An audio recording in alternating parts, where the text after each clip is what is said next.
사도행전 5장은 교회를 무너뜨리려고 했던 많은 도전들에 대하여 기록하고 있죠. 바나바를 비롯하여 적지 않았던 초대교회 사람들은 자신들의 소유를 팔아서 공동체와 나누었습니다. 사도행전 5장은 그들 중에 한 부부에 대해 소개하고 있는데요. 아나니아와 삽비라에 대한 이야기입니다. 그들 역시 소유의 땅을 팔아서 그 일부의 돈을 사도들 앞에 가지고 왔습니다. 하지만 여기에서 문제가 있었는데요. 그들이 그것을 전부라고 속였다는 점입니다. 성령 하나님을 속였다라는 사도 베드로의 말 앞에 그들은 그 앞에서 즉사하고 말았죠. 정말 무서운 이야기입니다. 본문에는 조금이라도 바쳤으니까 그 정도면 괜찮지 않아 라는 동정론을 펼 여지가 전혀 없어요. 교회가 양적으로 성장하면 타락할 위험도 상존하는 것입니다. 성령의 역사가 왕성한 자리에 마귀의 사탄의 역사도 가득 찬다는 것을 우리는 꼭 기억해야 돼요. 하나님께서는 신약교회 초기에 이런 문제를 크게 다루셨습니다. 자신이 가진 소유를 팔아서 연보하고 헌금하는 것은 예루살렘 교회의 성도들의 의무나 강요사항이 아니었어요.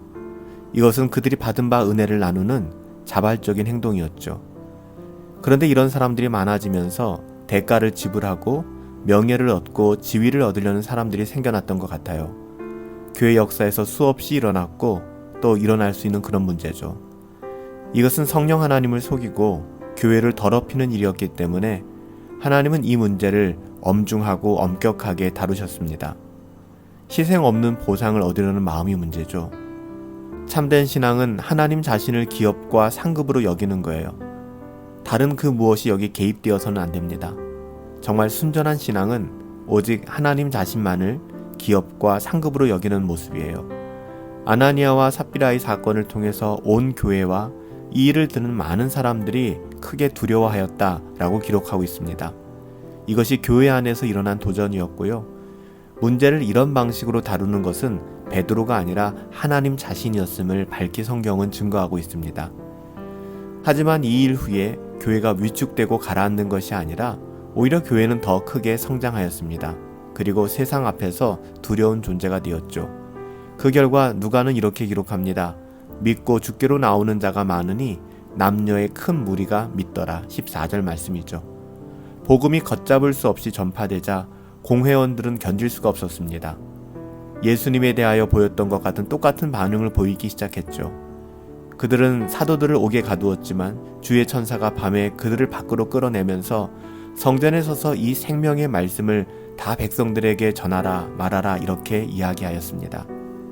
공회원들은 이튿날 새벽 사도들이 없어진 것을 알고 크게 소동합니다.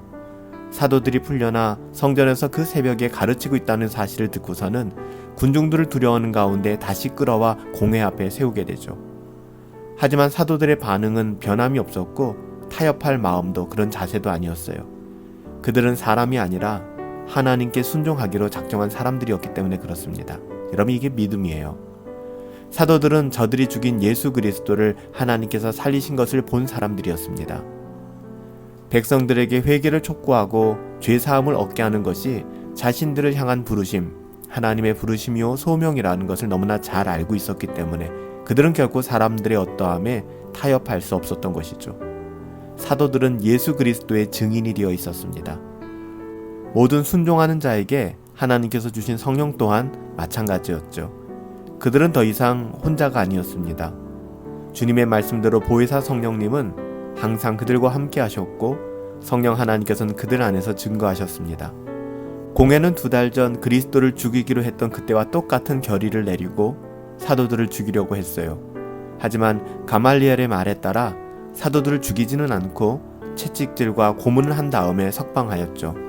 이렇게 고난을 받고 고문을 당하고 핍박을 당한 사도들은 어땠을까요? 그들은 기뻐했습니다. 주님의 이름을 위하여 능욕을 받을 수 있다는 사실, 주님의 이름을 위하여 고난을 당할 수 있다는 사실이 그들에겐 참된 기쁨으로 여겨졌던 것이죠. 겁쟁이에 불과했던 사도들 아니었습니까?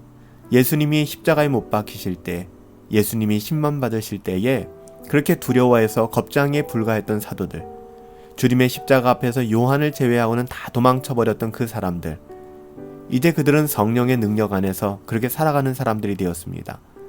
성령 충만함을 받고 성령 받은 하나님의 사람들이 되어 있는 것이죠. 주님을 위하여 당하는 채찍질을 더 이상 두려워하지 않는 사람들이 되었어요. 그들의 눈에는 감사의 눈물이 흘렀을 것입니다. 주님, 저희가 누구간데 주님의 이름을 위하여 이렇게 고난받는 자리까지 저희를 세우시고 저희를 인정해 주십니까? 아마 이 고백이 사도들의 고백이었을 거예요. 이로 말미암는 은혜와 감격의 눈물이 그들의 눈에 가득 찼을 것입니다. 여러분, 이것이 하나님을 믿는 하나님의 자녀들의 삶이에요. 순종의 기쁨이죠. 이것은 교회 밖에서 오는 도전에 관한 기록이었습니다. 이렇게 교회 안팎의 도전을 극복한 교회는 더욱 힘있게 성장해 갔습니다.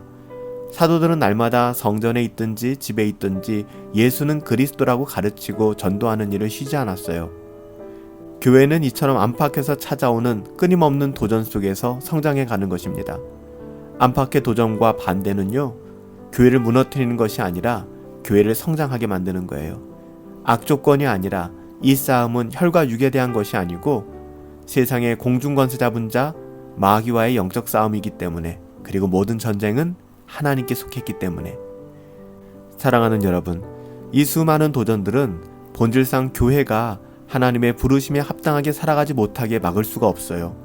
교회는 우리 주 예수 그리스도의 이름으로 말미암아 성령의 도우심으로 말미암아 하나님의 거룩한 자녀들, 하나님의 백성들이 이것을 이겨내고 승리할 수 있다라는 것을 우리는 믿고 있습니다. 우리는 교회 안팎의 도전들을 보고 있어요. 경험하고 있습니다. 좌절하지 마세요. 낭망하지 마십시오.